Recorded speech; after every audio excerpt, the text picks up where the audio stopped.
d'agriculteur, c'est pourtant dans un tout autre domaine que Franck Morel se lance voici quelques années dans la vie professionnelle. Papa il passait tout son temps dans l'habitation, hein. Et il est vrai que m'a voulu faire autre chose, m'a fait mes études dans le génie civil à La Réunion. Et après m'a parti en métropole, m'a continué mes études là-bas et fait ma carrière professionnelle dans les bureaux d'études et compagnie. C'était une super expérience, très enrichissante, m'a pu beaucoup voyager, voilà, m'a vu pas mal de choses. Et il est vrai qu'à un moment donné, il me disait, n'empêche mon petit carreau de bois Saint-Philippe, il manque à moi. Il est vrai qu'on entend des petits oiseaux derrière, qu'on travaille, les gaillards.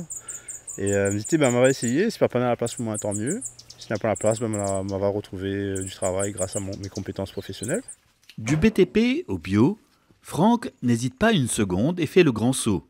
Le jeune homme répond alors à l'appel de la terre et rentre dans son île natale, à Saint-Philippe, où son père, Benoît Morel, travaille sans relâche à la mise en valeur de l'habitation bio, propriété familiale depuis de nombreuses années. Et en arrivant, on m'a vu tout ça, le travail énorme que lui faisait déjà et le travail énorme qu'il avait à côté que lui ne pouvait pas faire parce qu'il est déjà très occupé. Et quand on passait, déjà quand on monte le matin, nous passait dans le carreau de cacao et il me disait il faut faire un affaire avec ça, il est tellement magnifique déjà, et déjà le produit un chocolat, ma mère adore ça. Il me disait il faut me trouver un moyen de transformer ces cabossins en chocolat. Et avec quand on commence à mettre le doigt dedans, m'a aspiré, il me dit rien, mi dormir cacao, mi rêver cacao, mi manger cacao, tout le temps en train de vraiment, ah ouais, il travaillait à moi mais énormément. Et du coup il est vrai que quand quelque chose devient une passion, on est tellement déterminé que à un moment donné on arrive à des résultats. Et il est vrai que elle a pris du temps quand même, hein. Il fait 8 ans de travail dessus.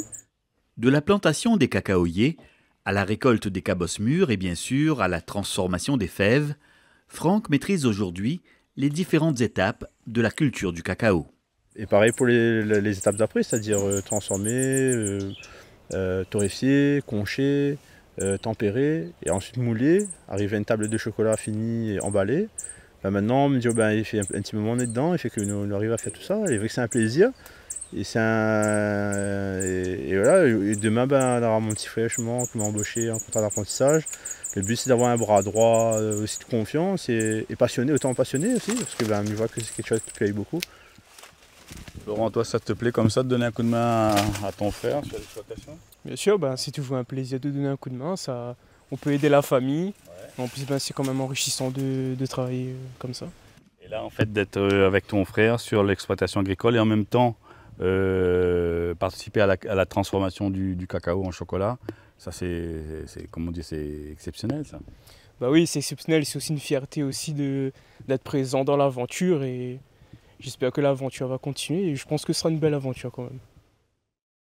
Et comme appelle à moi, Manu est vrai depuis, c'est une passion, hein, c'est une passion dévorante et il est vrai que c'est un produit qui parle à moi beaucoup et que m'a envie de promouvoir. Il est vrai que mamie croit beaucoup à ce cacao-là et je pense que La Réunion on a la chance d'avoir cette richesse qui fait que demain on aura un nouveau produit d'exception qui s'appelle le cacao, il est génial. Il sera connu partout. Déjà on est connu mondialement grâce à notre vanille. Et qui plus est en plus celle de Saint-Philippe. On va rajouter le cacao de La Réunion à cette liste-là, gaillard. Jeune agriculteur, Franck Morel s'est pris d'une véritable passion pour le cacao. À Saint-Philippe, sur l'exploitation familiale, il cultive ainsi plusieurs variétés de cet arbre originaire d'Amérique centrale.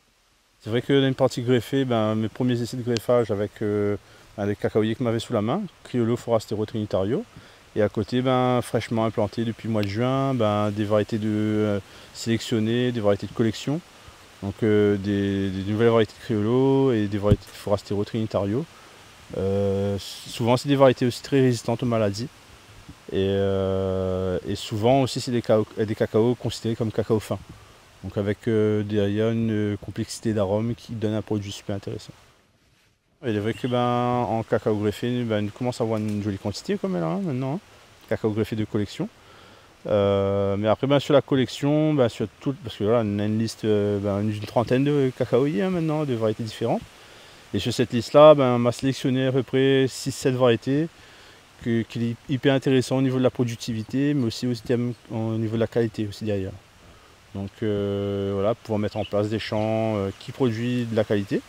Produire du cacao et du chocolat de qualité, reste en effet la priorité du jeune agriculteur qui croit dur comme fer au renouveau de cette filière à La Réunion. Il est vrai que voilà, on avait les voisins africains et de Madagascar qui produisaient de la fève de cacao à très bas coût. Il fait que il est vrai que la production locale avait du mal à concurrencer tout ça. Et il est vrai qu'aujourd'hui, une des obligations, je pense que nous en a, c'est de faire du cacao de qualité, vraiment pour sortir du lot d'excellence.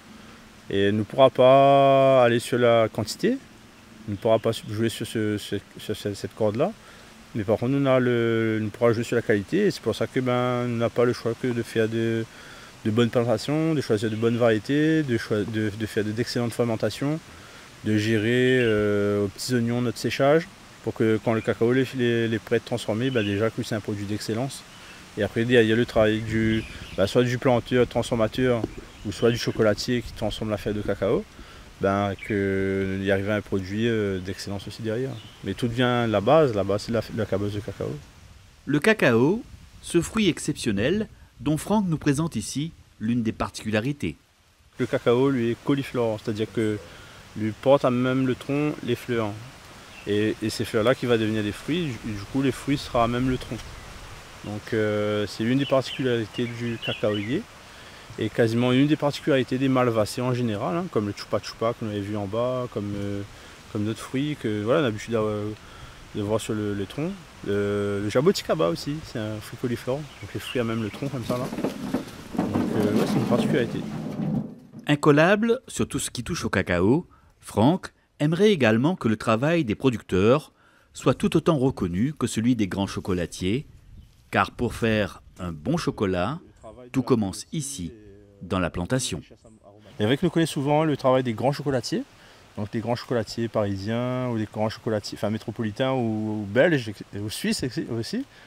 Mais par contre, on ne connaît pas ou les très peu communiqué là-dessus sur le travail de l'agriculteur. Et il est vrai que sans le travail de l'agriculteur et la maîtrise de la fermentation, Diaye peut être le plus grand chocolatier du monde où on n'arrivera pas à un produit d'exception. Et aujourd'hui, on essaye de communiquer là-dessus pour que les gens prennent conscience aussi que un grand chocolat, c'est pas qu'un grand chocolatier, c'est aussi un bon agriculteur.